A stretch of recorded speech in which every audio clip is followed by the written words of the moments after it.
प्यारे साथियों, मैं वेद प्रकाश श्री साई कोचिंग सेंटर गिरतपुर से और मैं 30 अगस्त 2024 को फर्स्ट मीटिंग में यूपी पुलिस का जो पेपर हुआ उसे बताने जा रहा हूँ। इसमें देखो, पहला क्वेश्चन है बैलगाड़ी में समास है, यानी कौन सा समास है बैलगाड़ी में? तत्पुरुष समास। कौन सा समास है? तत्पुरुष समास में बैलगाड़ी में दिया हुआ है। दूसरा है 1992 व्यास पुरस्कार के विजेता कौन थे? तो 1992 व्यास पुरस्कार के विजेता थे doctor Shiv Prasad Singh. Next question है परि उपसर्ग में कौन सा शब्द जोड़े जिससे उसका अर्थ छोड़ना हो जाए? तो इसमें परि में जोड़ देंगे हार, तो हो जाएगा परिहार। परिहार का होता है मतलब त्यागना। अगला है कौटिल्य का विलोम क्या है? कौटिल्य का विलोम है आर्जव। आर्जव का मतलब होता है सामान्य, साधारण। नेक्स्ट है प्रतिकूल शब्द में कौन सा उपसर्ग लगा है? उपसर्ग स्टार्टिंग में लगा होता है, तो इसमें प्रति शब्द लगा हुआ है, इसका आंसर हो जाएगा प्रति। नेक्स्ट है तिलक किस प्रकार का शब्द है? तो तिलक जो है संस्कृत का शब्द है और ये कहलाता है तत्सम। क्या कहलाएगा? तत्सम। जितने भी संस्कृत से हिंदी में यूज हुए हैं शब्द वो सारे के सारे तत्सम कहलाते हैं। नेक्स्ट क्वेश्चन है स्वच्छ। नेक्स्ट क्वेश्चन है स्वच्छ शब्द का पर्यायवाची शब्द लिखिए। स्वच्छ शब्द का पर्यायवाची है निर्मल, हो जाएगा इसका आंसर। क्या हो जाएगा? निर्मल हो जाएगा इसका आंसर। नेक्स्ट है बर्वे छंद है। बर्वे छंद एक अर्धसममात्रिक छंद है। कैसा छंद है? अर्धसममात्रिक छंद है। दोहा, सोरठा, ये भी क्या है? अर्धसममात्रिक छंद है। फिर कौन सा शब्द क्रिया विशेषण है? तो क्रिया विशेषण है तेज। क्रिया विशेषण क्या है? तेज। नेक्स्ट क्वेश्चन है मुख दर्शन में कौन सा समास है? मुख दर्शन में, तो मुख दर्शन में तत्पुरुष समास है।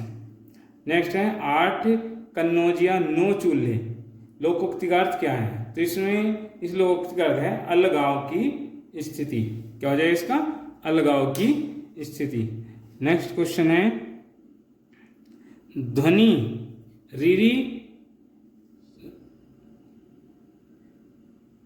रीरी ध्वनि किस प्रकार के अंतर्गत आती है? तो रीरी ध्वनि जो है ह्वस्व स्वर के अंतर्गत आती है। रीरी ध्वनि ह्वस्व और दीर्घ दो तरह के स्वर होते हैं, दो प्रकार के, जिसमें ए और छोटी और छोटा ऊ और रीरी, ये सारे क्या है? ह्वस्व स्वर कहलाते हैं। तो रीरी किसके अंतर्गत आता है? ह्वस्व स्वर के अंतर्गत आता है।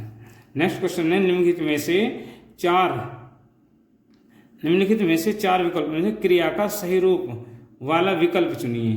तो शायद, कल, मीरा, दिल्ली, उसने कहा है संभाव्य भविष्य काल में बताना हमें, तो संभाव्य भविष्य काल में आएगा जाए, यानी शायद, कल, मीरा, दिल्ली, जाए, संभावना की जा रही है। आगे है गाड़ी और गाड़ी शब्द युग्म के लिए सही युग्म चुनिए। तो गाड़ी का मतलब होता है गाड़ी यानी कि यान, यहाँ पे यान आ जाएगा, और गाड़ी का अर्थ होता है गहरी। नेक्स्ट क्वेश्चन है भ्रमर शब्द के पर्यायवाची शब्द का चयन कीजिए। भ्रमर बोलते हैं मधुकर को। नेक्स्ट है त्यागपत्र उपन्यास किसकी रचना है? तो त्यागपत्र उपन्यास जो है जैनेन्द्र कुमार की रचना है। अब आता है ये गद्यांश। गद्यांश में है वैज्ञानिक प्रयोग की सफलता ने मनुष्य की बुद्धि का अपूर्व विकास कर दिया है।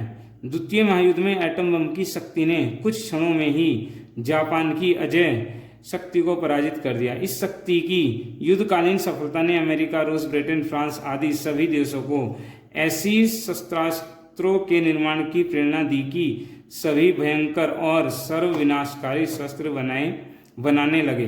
अब सेना को पराजित करने तथा शत्रु देश पर पैदल सेना द्वारा आक्रमण करने के लिए शस्त्र निर्माण के स्थान पर देश के विनाश करने की दिशा में शस्त्रास्त्र बनने लगे हैं। इन हथियारों का प्रयोग होने पर शत्रु देशों की अधिकांश जनता और संपत्ति थोड़े समय में ही नष्ट की जा सकेगी।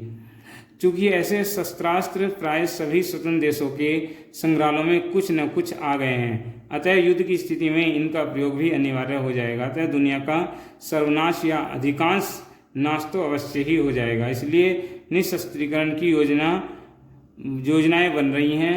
शस्त्रास्त्रों के निर्माण में जो दिशा अपनाई गई है उसी के अनुसार आज इतने उन्नत शस्त्रास्त्र बन गए हैं जिनके प्रयोग से व्यापक विनाश आसन्न दिखाई पड़ता है। अब भी परीक्षणों की रोकथाम तथा बने शस्त्रों के प्रयोग को रोकने के मार्ग खोजे जा रहे हैं। इन प्रयासों के मूल में एक भयंकर आतंक और विश्व विनाश का भय कार्य कर रहा है। तो इसके ऊपर क्वेश्चन है, ये देखो।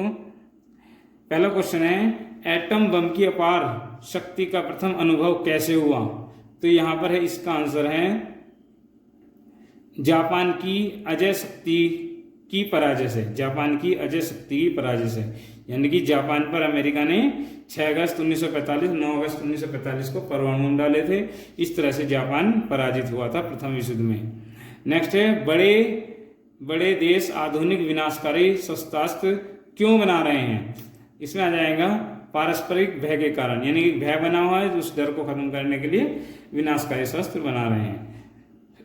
नेक्स्ट है, आधुनिक युद्ध भयंकर व विनाशकारी होते हैं क्योंकि अधिकांश जनता और उनकी संपत्ति नष्ट हो जाती है। इसका आंसर हो जाएगा ए। इस गद्यांश का मूल कथन क्या है? इस गद्यांश का मूल कथन है निशस्त्रीकरण और विश्व शांति, यानी शस्त्रों को समाप्त करने के लिए विश्व में शांति बनाई रखनी चाहिए और शस्त्रों को हटाना चाहिए। नेक्स्ट है, भयंकर विनाशकारी आधुनिक शस्त्रास्त्रों को बनाने की प्रेरणा किसने दी? तो यहां पर आ जाएगा अमेरिका की विजय ने। आंसर आएगा, सॉरी, इसमें आएगा जापान के विनाश ने, यानी कि जापान का एक शक्तिशाली देश था, उसका विनाश होने के कारण सभी देश जो हैं शस्त्रास्त्र का बनाने लगे हैं अपनी रक्षा करने के लिए। जब क्रिया का प्रयोग कर्ता के लिंग, वचन और कारक के अनुसार होता है तब कौन सा वाच्य होता है? तो यहाँ पे आ जाएगा कृतवाच्य। कौन सा हो जाएगा? कृतवाच्य। आगे है, निम्नलिखित में से कौन सा अव्यय का भेद नहीं है? तो अव्यय का भेद इसमें नहीं है, परिमाण बोधक, ये विशेषण का एक पार्ट है। क्रम की दृष्टि से कौन सा वाक्य अशुद्ध है? उसने कहा अशुद्ध है। अशुद्ध वाक्य हो जाए इसमें राहुल क्या जा रहा है, यहाँ पे आएगा कि राहुल कहाँ जा रहा है, तो बी ऑप्शन इसका सही है, ये वाक्य गलत लिखा हुआ है। कौन सा शब्द पत्र शब्द का अनेकार्थी नहीं है? अनेकार्थी नहीं, तो पत्र शब्द का चिट्ठी भी है, पता भी है, कागज भी है, तो यहाँ पर आ जाएगा पुष्प। इसका आंसर आ जाएगा पुष्प। नेक्स्ट है, निम्नलिखित में से कौन सा अर्थालंकार है? अर्थालंकार है इसमें रूपक, अर्थालंकार है रूपक, ये तीनों शब्दालंकार है, अनुप्रास, श्लेष और यमक। नेक्स्ट है, निम्नलिखित में से कौन सा घोष वर्ण है? घोष वर्ण जैसे मैं, प्रत्येक वर्ण का 3, 4, 5 घोष वर्ण होता है, स्वर वर्ण भी घोष वर्ण होते हैं, और य, र, ल, व और है, य, र, ल, व और है, ये क्या होते हैं? घोष वर्ण होते हैं। इसमें मैं जो है क्या है? घोष वर्ण है। छत से ईंट गिरी में कौन सा कारक है? तो इसमें आ जाएगा अपादान कारक, यानी कि छत से अलग हो रही है, तो यहाँ पे जाएगा अपादान कारक। नेक्स्ट क्वेश्चन है, मुख्य क्रिया के अर्थ को स्पष्ट करने वाली क्रिया क्या कहती है? क्या होती है? होती है सहायक क्रिया। मुख्य क्रिया के अर्थ को स्पष्ट करने वाली सहायक क्रिया होती है। एक मुलाकात कहानी की कथाकार कौन है? तो इसका आंसर है उषाराज। उषाराज की ये कहानी है। आगे, अपवाद को छोड़कर वर्णमाला के अक्षरों के नाम किस लिंग में होते हैं? तो यह आंसर है पुल्लिंग में। नेक्स्ट है, अनेक शब्दों के लिए एक शब्द का चयन कीजिए जिसे टाला न जा सके। जिसे टाला न जा सके इसका मतलब है अनिवार्य है। निम्नलिखित वाक्य में के लिए सही मुहावरा क्या है? मीठी मीठी बातों से लज्जित करना, तो यहाँ पे हो जाएगा मखमली जूते मारना।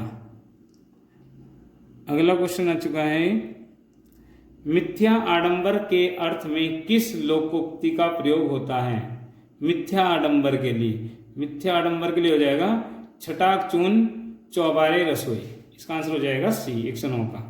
नेक्स्ट है, अनाज का पर्यायवाची क्या है? अनाज का शस्य, इसका पर्यायवाची है शस्य। कहावत शब्द में युक्त प्रत्यय है, तो कहावत प्रत्यय और उपसर्ग स्टार्टिंग में लगते हैं और प्रत्यय लास्ट में लगते हैं। इसका प्रत्यय इसमें लगा हुआ है कहावत में आवत। फिर अद्भुत रस का स्थायी भाव क्या है? अद्भुत रस का स्थायी भाव है विस्मय। आगे है सामान्य ज्ञान के क्वेश्चन। इसमें देखो, ग्रीन फाइनेंस किस तरह के से सतत विकास का समर्थन करती है? तो ग्रीन फाइनेंस करती है पर्यावरण के अनुकूल परियोजनाओं के लिए वित्तीय संसाधन उपलब्ध कराकर। इसका आंसर है डी। नेक्स्ट क्वेश्चन है, व्हाइट गुड्स पर लगाई जाने वाली उच्चतम जीएसटी दर क्या है? तो उच्चतम जीएसटी दर है इसमें 28%, जो बड़े इंडस्ट्री वगैरह है उन पर लगाई जाती है ये, तो यहाँ पर आएगा 28%। भारत का सबसे बड़ा वन है सुंदरवन। आगे क्वेश्चन है, लठमार होली उत्तर प्रदेश के नीचे उल्लिखित किस शहर में मनाया जाने वाला एक अनोखा उत्सव है? लठमार होली मनाई जाती है बरसाना में। उत्तर प्रदेश का पहला ट्रैफिक पार्क किस जिले में खोला गया है? तो इसका आंसर है प्रयागराज में। PMJDY कब लॉन्च हुई? तो इसका आंसर है 28 अगस्त 2014 को।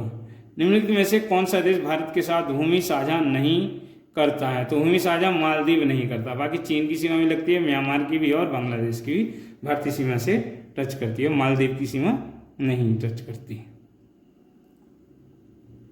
अगला क्वेश्चन है, किस युद्ध से भारत में ब्रिटिश औपनिवेशिक शासन की शुरुआत हुई थी? तो यहाँ पे आ जाएगा प्लासी का युद्ध।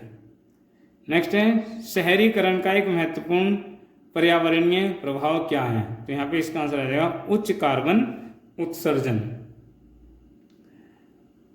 आगे है, रैनसमवेयर शब्द का अर्थ है? इसका अर्थ है ऐसा सॉफ्टवेयर जो फाइलों को इनक्रिएट करता है और फिरौती की मांग करता है। नेक्स्ट है, सदगति पुस्तक जिस पर एक फिल्म बनी थी किसके द्वारा लिखी गई थी? तो इसका आंसर है प्रेमचंद के द्वारा लिखी गई थी। अगला क्वेश्चन है, निम्नलिखित में से किस पूर्व भारतीय प्रधानमंत्री को भारत रत्न नहीं मिला है? तो इसका आंसर है डॉक्टर मनमोहन सिंह को भारत रत्न नहीं मिला हुआ है। आगे, भारत में प्रथम जनगणना किस शासक के समय आयोजित की गई थी? तो लॉर्ड मेयो के समय में प्रथम जनगणना आयोजित की गई थी। आगे, का अर्थ है किसी अन्य व्यक्ति की वेबसाइट पर बलपूर्वक नियंत्रण स्थापित करना। तो इसका आंसर हो जाएगा वेब हाईजैकिंग। आगे है, भारत और बांग्लादेश के बीच किस नदी के कारण विवाद उत्पन्न हुआ है? तो इसका आंसर है तिस्ता नदी। तिस्ता नदी के कारण भारत और बांग्लादेश के बीच विवाद होता रहता है। प्रथम विश्व युद्ध कब हुआ था? तो 1914 को प्रथम विश्व युद्ध हुआ था। द्वितीय विश्व युद्ध हुआ था 1939 को। आगे है, हड़प्पा सभ्यता को अन्य किस नाम से जाना जाता है? तो सिंधु घाटी सभ्यता के नाम से भी हड़प्पा सभ्यता को जाना जाता है। अगला क्वेश्चन है, भारत में जीएसटी के जनक कौन कहलाते हैं? तो भारत में जीएसटी के जनक अटल बिहारी वाजपेयी कहलाते हैं। किस सोशल मीडिया प्लेटफॉर्म ने इंस्टाग्राम स्टोरीज और स्नैपचैट स्नैप्स के समान फ्लीट्स की अवधारणा पेश की है? तो यह है एक्स, यानी जो पहले ट्विटर था। कौन सा शब्द विशिष्ट नियमों के कारण टिप्पणियों को संख्याएं निर्दिष्ट करने की प्रक्रिया का वर्णन करता है? तो इसका आंसर है विश्लेषण। आगे है, भारतीय संविधान का कौन सा अनुच्छेद वाक स्वतंत्र यानी अभिव्यक्ति की स्वतंत्रता को संबंधित है? तो इसका आंसर है अनुच्छेद 19। आगे है, भारत के किस शहर में दुनिया के 90% छोटे हीरे संसाधित होते हैं? तो इसका आंसर है गुजरात के सूरत में। आगे 2011 की जनगणना के अनुसार भारत में कुल वन आवरण है? तो इसका आंसर है 21.05%। अगला क्वेश्चन है, कौन सा प्राचीन भारतीय ग्रंथ संगीत, नृत्य और नाटक एवं विस्तृत लेख के लिए जाना जाता है और जिसे शास्त्रीय भारतीय कलाओं के लिए एक आधारभूत कृति माना जाता है? तो इसका अर्थ है नाट्य शास्त्र। आगे है, अंतर्राष्ट्रीय पुनर्निर्माण एवं विकास बैंक IBRD क्या है? इसका आंसर है यह एक अंतर्राष्ट्रीय वित्तीय संस्थान है जो सदस्य देशों को वित्तीय सहायता प्रदान करता है। इसका आंसर हो जाएगा सी। अगला क्वेश्चन है, हरित क्रांति जिसने कई विकासशील देशों में कृषि उत्पादन में उल्लेखनीय ढंग से वृद्धि की में मुख्य रूप से शामिल थी, क्या थी? उच्च उपज किस्म के बीज और रासायनिक उर्वरक। इसका आंसर हो जाएगा डी। आगे है, समस्या के बारे में अधिक से अधिक स्पष्ट विचार प्राप्त करने के लिए क्षेत्र अध्ययन के समय नियमों को लागू करने वाला अनुसंधान है। इसका आ जाएगा व्यवहारिक अनुसंधान। व्यवहारिक अनुसंधान। आगे है, केंद्रीय कृषि विश्वविद्यालय कहाँ स्थित है? केंद्रीय कृषि विश्वविद्यालय मणिपुर में स्थित है। आगे है, आर्कटिक परिषद जलवायु परिवर्तन और आर्कटिक शासन को संबोधित करने में कैसे मदद करती है? इसका आंसर हो जाएगा पर्यावरण विनियमों का पालन नहीं करने वाले सदस्य देशों पर प्रतिबंध लगाकर। इसका आंसर हो जाएगा 141 का सी। आगे है, भारत के प्रथम राष्ट्रपति कौन थे? तो भारत के प्रथम राष्ट्रपति डॉक्टर राजेंद्र प्रसाद थे। अगला क्वेश्चन आता है, मानवाधिकार में दोनों शामिल हैं। मानवाधिकार में अधिकार और दायित्व, ये दोनों, ये ऑप्शन आएगा, अधिकार और दायित्व। स्पेस एक्स पहले निजी तौर पर वित्त पोषित अंतरिक्ष कार्यक्रम की सह स्थापना किसने की थी? इसका आंसर है एलन मस्क ने। नेक्स्ट क्वेश्चन है, UNCTAD का पूर्ण रूप क्या है? इसकी फुल फॉर्म है United Nations conference on trade and development. इसका आंसर हो जाएगा सी। नेक्स्ट क्वेश्चन है, किसने सुझाव दिया कि हर किसी का एक विशिष्ट रक्त समूह होता है? इसका आंसर हो जाएगा लैंड स्टीनर। नेक्स्ट है, सोफिया किस देश की राजधानी है? तो ये बुल्गारिया देश की राजधानी है सोफिया। आगे है, भारतीय संविधान का कौन सा अनुच्छेद राष्ट्रपति के क्षमादान देने की शक्ति से संबंधित है? तो इसका आंसर हो जाएगा अनुच्छेद 72। आगे है, सहकारी समिति का प्राथमिक उद्देश्य है? तो सहकारी समिति का उद्देश्य होता है सदस्यों की सेवा करना। नेक्स्ट है, साइबर सुरक्षा के नियमों में से कौन सी संस्था जिम्मेदार है? इसका आंसर है CERT।